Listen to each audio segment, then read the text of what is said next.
Nyenicubahiro umukuru w'igihugu c'u Burundi ahejeje kugirisha inama indongozi mu rwego rw'inyamiramabi mu karere k'uburaruko, akarere kagizwe n'intara ya Ngozi, Kayanza na Kirundo. Iyo nama ikaba yabereye mu ntara ya Kirundo. Iyo nama iri mu rukurikirane rw'ibikorwa vyatangujwe na Nyenicubahiro umukuru w'igihugu c'u Burundi, akaba ari nawe kizigenza w'ingabo zijejwe kwivuna abansi be n'umutekano mu gihugu, wo guhura n'inyamiramabi mu burere butandukanye bugize igihugu kugira ngo bashobore kuganira imbona nkubone, baganire ku vyerekeye amahoro n'umutekano ngene igihugu cifashe, eka barabire hamwe n'ivyokorwa bibaye ngombwa kugira ngo uwo muhamagaro wabo witeka bashobore kurangura neza cane.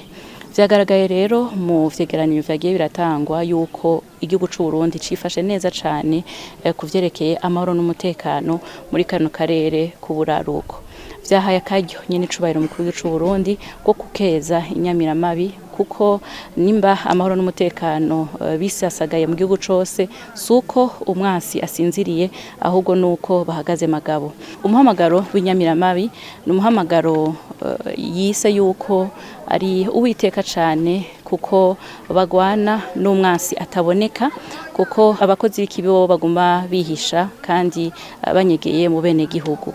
Bisigura rero yuko mu vyo bajejwe icambere ari gukingira bene gihugu, mu guhagarira amategeko, eka no kukurikirana kugira ngo iyo hakozwe ikibi amategeko ahonyanzwe, ababikoze bashobore gufatwa kandi bashikirizwe ubutungane.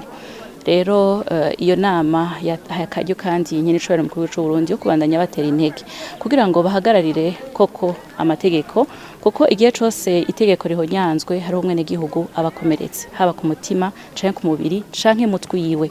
Ivyo rero yabasavye no kubandanya babikora no kuvyerekeye umutekano w'ubutunzi, mu kurabira hamwe kugwanya ubusuma, kugwanya urudandazwa rw'amagendo no gukurikira kugira ngo ntihagire ikintu na kimwe gicereza umwene gihugu, ntihagire ikintu na kimwe gicereza Uburundi kuri yambona kazoza y'Uburundi bwishira bukizana mu 2040, Uburundi buteye imbere mu 2060.